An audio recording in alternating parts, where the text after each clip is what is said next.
लोग देखेंगे एक पैरेलल प्लेट कैपेसिटर जिसके बीच में एक डाइलेक्ट्रिक स्लैब रखा हुआ। डाइलेक्ट्रिक स्लैब क्या होता है? एक ऐसा मटेरियल होता है जिससे करंट तो पास नहीं होता है, जैसे हम लोग इंसुलेटर नाम से भी जानते हैं, जिससे करंट पास नहीं होता है। तो डाइलेक्ट्रिक भी एक तरह का इंसुलेटर होता है, लेकिन जब कभी भी इसको किसी इलेक्ट्रिक फील्ड में रखा जाता है तो इसके अंदर में एक इलेक्ट्रिक फील्ड इंड्यूस्ड हो जाता है, ठीक है। और इसके अंदर में भी डाइलेक्ट्रिक मटेरियल के अंदर में भी कुछ ना कुछ इलेक्ट्रिक फील्ड प्रोड्यूस होगा। तो हम लोग एक पैरेलल प्लेट कैपेसिटर लेते हैं और इसको हम लोग पॉजिटिव टर्मिनल से हम लोग जोड़ते हैं। तो यहाँ पर कहा जाएगा एक प्लेट में हम लोग पॉजिटिव चार्ज प्रोड्यूस हो जाएगा और इसके प्लेट के दूसरे साइड को हम लोग ग्राउंड से जोड़ देते हैं। तो यहाँ पर कहा जाएगा नेगेटिव चार्ज प्रोड्यूस हो जाएगा,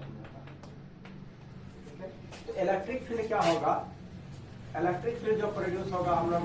क्या वो पॉजिटिव से नेगेटिव टर्मिनल की ओर होगा। तो इलेक्ट्रिक फील्ड क्या नाम से हम लोग जानेंगे? हम लोग ई नोट के नाम से जानेंगे, ठीक है। अब यहाँ पर क्या है कि इलेक्ट्रिक फील्ड हम लोग का जा रहा है बाहर, क्या है, पॉजिटिव टर्मिनल से नेगेटिव टर्मिनल की ओर इलेक्ट्रिक फील्ड जा रहा है। इसके बीच में एक डाइलेक्ट्रिक मटेरियल रख देते हैं। ये हमारा डाइलेक्ट्रिक है। अब डाइलेक्ट्रिक जो हम लोग का है उसमें क्या होगा कि पैरेलल प्लेट कैपेसिटर का जिस प्लेट में पॉजिटिव टर्मिनल होगा, डाइलेक्ट्रिक में उस साइड में क्या होगा, नेगेटिव चार्ज इंड्यूस हो जाता है, स्टोर हो जाता है सरफेस में, और नेगेटिव की तरफ पॉजिटिव चार्ज इंड्यूस हो जाता है, जमा हो जाता है। इस तरह से इलेक्ट्रिक फील्ड जो होता है हमेशा पॉजिटिव से नेगेटिव की ओर क्या करता है, मूव करता है। तो क्या होगा यहाँ पर कि इसके बाहर में जो हम लोग का होगा इलेक्ट्रिक फील्ड ई नोट होगा हम लोग का, और इसके अंदर में एक नेट इलेक्ट्रिक फील्ड हम लोग का होगा, उसको हम लोग ई के नाम से जानते हैं, ठीक है। अब ये ई क्या होता है हम लोग का है, देखिए डाइलेक्ट्रिक के अंदर में जब पॉजिटिव से नेगेटिव की तरफ एक पोलराइज या इंड्यूस्ड इलेक्ट्रिक फील्ड प्रोड्यूस हो जाता है, तो ये ई जो हम लोग का होता है वो ई जो होता है हम लोग का कि बाहर कितना इलेक्ट्रिक फील्ड सप्लाई कर रहे हैं और उसके अपोजिट डायरेक्शन में कितना हम लोग का इलेक्ट्रिक फील्ड डाइलेक्ट्रिक के अंदर इंड्यूस्ड हो रहा है हम लोग का, ठीक है। तो ये हम लोग का इलेक्ट्रिक हम लोग का होगा, नेट इलेक्ट्रिक फील्ड हम लोग का होगा। अब इस डाइलेक्ट्रिक का जो थिकनेस है हम लोग उसको थिकनेस को क्या लेते हैं, ई लेते हैं। अब ये अगर हम लोग का जो पैरेलल प्लेट कैपेसिटर है उसका हम लोग का चार्ज को क्यू लेते हैं, इसका जो प्लेट एरिया होगा अगर हम उसको ए लेते हैं तो हमारा जो कहा जाएगा सिग्मा, यानी कि surface charge density. Surface charge density क्या होता है, किसी सरफेस में कितना चार्ज है उस सरफेस का एरिया कितना है, ठीक है। अब कोई हम लोग पहले टॉपिक देख चुके हैं, किसी भी प्लेट किसी भी सरफेस से जब इलेक्ट्रिक किसी अगर मान चलो इस तरह सरफेस और इलेक्ट्रिक फील्ड निकल रहा है, इलेक्ट्रिक फील्ड का फार्मूला हम लोग सिग्मा बाय एप्सिलॉन नॉट होता है हम लोग, ठीक है। तो इसलिए हम लोग का जो इस प्लेट से जो इलेक्ट्रिक फील्ड हम लोग का निकलेगा उसको क्या नाम से हम लोग यहाँ पर लिख रहे हैं, ई नोट नाम से लिख रहे हैं। ई नोट क्या हो जाएगा हम लोग का, ई नोट बराबर हम लोग का हो जाएगा sigma by epsilon not. Sigma का क्या वैल्यू हम लोग का है, क्यू बाय, अगर हम यहाँ पर सिग्मा का वैल्यू रखेंगे सिग्मा में क्या है और नीचे में क्या हम लोग रखेंगे, और पहले से हम लोग नीचे में क्या हम लोग का एप्सिलॉन नॉट, ठीक है। तो अगर हम लोग यहाँ सिग्मा का वैल्यू पुट करेंगे क्यू बाय ए तो हमारा क्या आ जाएगा, क्यू बाय ए, और यहाँ पर एप्सिलॉन नॉट हो जाएगा हम लोग, ये हम लोग का इलेक्ट्रिक फील्ड, ठीक है। अब यहाँ से इस प्लेट के बीच में यानी पॉजिटिव प्लेट से नेगेटिव प्लेट के बीच में एक पोटेंशियल यानी कि वोल्टेज डेवलप होगा, इसको हम लोग वी के नाम से जानते हैं। ये इलेक्ट्रिक क्या पोटेंशियल जो हम लोग का प्रोड्यूस होगा, इलेक्ट्रिक पोटेंशियल या कॉन्सेप्ट हम लोग का होता है कि V बराबर जितना इलेक्ट्रिक फील्ड हो रहा है और जितना डिस्टेंस हम लोग का हो, ठीक है। कि दो प्लेट्स के बीच अगर इलेक्ट्रिक फील्ड प्रोड्यूस हो रहा है, ठीक है, और उनके बीच का डिस्टेंस अगर D है तब इलेक्ट्रिक पोटेंशियल क्या हो जाएगा, जितना इलेक्ट्रिक फील्ड प्रोड्यूस हो रहा है और जितना डिस्टेंस है। अब यहाँ पर देखेंगे कि दो तरह का इलेक्ट्रिक फील्ड होगा, एक डाइलेक्ट्रिक के बाहर में और एक होगा हम लोग का डाइलेक्ट्रिक के अंदर में। तो हमारा जो होगा डाइलेक्ट्रिक के बाहर जो है इलेक्ट्रिक फील्ड को ई नोट, और डाइलेक्ट्रिक के अंदर में जो इलेक्ट्रिक फील्ड है उसका हम लोग का नाम जानते हैं, इसको हम लोग ई के नाम से हम लोग जानते हैं, ठीक है। अब ई नोट जो हम लोग का है, ये ई नोट है हम लोग का कितने स्पेस में हम लोग का होगा, तो पूरा यहाँ से ज्यादा डिस्टेंस डी है, उसमें से डाइलेक्ट्रिक का जो थिकनेस है उसको अगर हम माइनस कर देंगे तो हमारा ये जो हम लोग का होगा इलेक्ट्रिक फील्ड वो होगा डी माइनस टी स्पेस में हम लोग का होगा। ठीक है, तो ये इनवर्स जो हम लोग का होगा कितना रीजन में होगा डी माइनस टी स्पेस में हम लोग का होगा।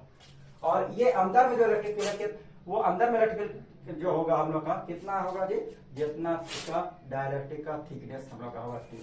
तो यानी कि यहाँ पे टी से हम लोग मल्टीप्लाई करेंगे हम लोग, ये पूरा हम लोग का वैल्यू हो गया। अच्छा, एक कॉन्सेप्ट हम लोग का होता है कि डाइलेक्ट्रिक कांस्टेंट भी डायरेक्टली बदल जाता है, कांस्टेंट है इसको डायलेक्ट्रिक कांस्टेंट समझते हैं। डायलेक्ट्रिक कांस्टेंट क्या होता है? डायलेक्ट्रिक कांस्टेंट हम लोग पता है कि बाहर में कितना इलेक्ट्रिक फील्ड सप्लाई कर रहे हैं और नेट इलेक्ट्रिक फील्ड डायलेक्ट्रिक में कितना हो रहा है, उसके रेशियो को हम लोग बोल रहे हैं डायलेक्ट्रिक कांस्टेंट। अगर यहाँ से हम इस ई का वैल्यू को अगर इधर लाएंगे हम लोग लिखेंगे तो क्या हो जाएगा हम लोग का ई नॉट, और के को हम लोग उधर ले जाएंगे तो डिवाइड हो जाएगा, ई के जगह हम लोग क्या लिख सकते हैं हम लोग ई नॉट बाय के,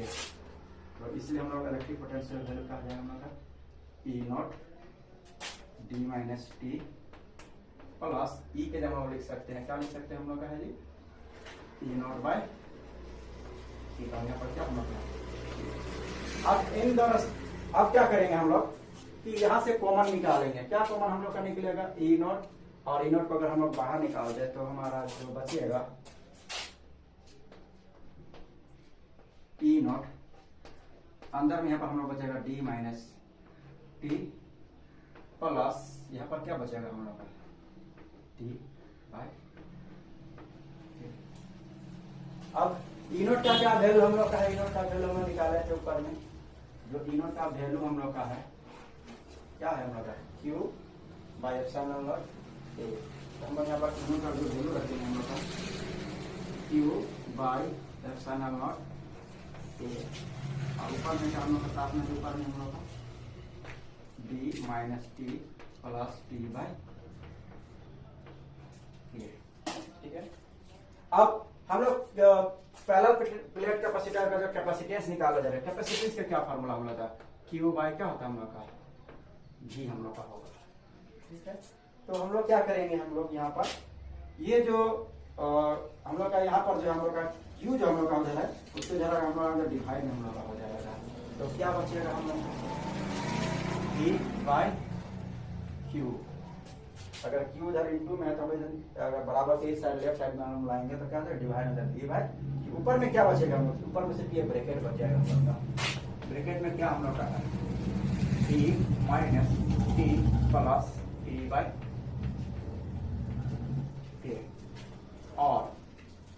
नीचे में क्या हम लोग का है, अब कैपेसिटेंस का फार्मूला आता है क्यू बाय वी, हमारा एक्सप्रेशन आ रहा है वी बाय क्यू, हमको निकालना है क्यू बाय वी, तो इसको क्या पे हम लोग इन्वर्स कर देंगे, अगर एलएचएस में इन्वर्स होगा तो क्या हो जाएगा आरएचएस में भी हम लोग का इन्वर्स हम लोग का होगा, अगर वी बाय क्यू है तो उसको हम लोग लिख सकते हैं क्या क्यू बाय वी, तो ये हम लोग का क्या हो जाएगा इन्वर्स हो जाएगा, नीचे जो है हम लोग का वो ऊपर लिखा है एप्सिलॉन नॉट ए, और नीचे में क्या आ जाएगा हम लोग का D minus T plus T by, तो हमारा ये जो है अब क्यू बाय वी होता है, क्यू बाय वी क्या होता है पहला प्लेट कैपेसिटर का कैपेसिटेंस होता है, तो क्यू बाय वी का जगह हम लोग क्यू बाय वी के जगह में क्या लिख सकते हैं हम लोग का सी लिख सकते हैं, तो सी बराबर क्या आएगा हम लोग का एप्सिलॉन नॉट ए, और नीचे में हम लोग का आएगा D minus T plus T by, हमारा जो एक्सप्रेशन है ये हमारा एक्सप्रेशन आ गया कैपेसिटेंस का फार्मूला, जब किसी पैरेलल प्लेट के बीच में डायलेक्ट्रिक थिकनेस का एक डायलेक्ट्रिक हम लोग रखेंगे तो हमारा एक्सप्रेशन ये है, लेकिन इसमें हम लोग थोड़ा सा और मॉडिफाइड इसे हम लोग कर सकते हैं, देखिए ये हम लोग का टी, देखिए हमारा यहाँ पर भी टी है और यहाँ पर भी टी है हम लोग का है, तो इन दोनों टी को क्या करेंगे हम लोग कॉमन निकालेंगे, और टी को सिर्फ निकालेंगे, टी से पहले क्या निकाल कॉमन माइनस टी कॉमन निकालेंगे, अगर यहाँ माइनस टी कॉमन निकल जाएगा बचेगा हम लोग वन, और यहाँ पर अगर माइनस टी कॉमन निकल जाएगा हम लोग का बचेगा माइनस वन बाय के, आप देखिए माइनस टी को वन से गुना करें तो माइनस टी, और माइनस टी को वन से गुना करें माइनस वन से गुना करें तो माइनस माइनस प्लस टी हम लोग हो जाएगा, तो ये हमारा हो जाता है फाइनल एक्सप्रेशन। ठीक है, अगर इस क्वेश्चन में आपको कोई डाउट है तो आप पूछ सकते हैं कि हमारा इस फिगर में या एक्सप्रेशन में कोई ऐसा कॉन्सेप्ट जो आपको समझ में नहीं आया है वो आप पूछ सकते हैं। ठीक है।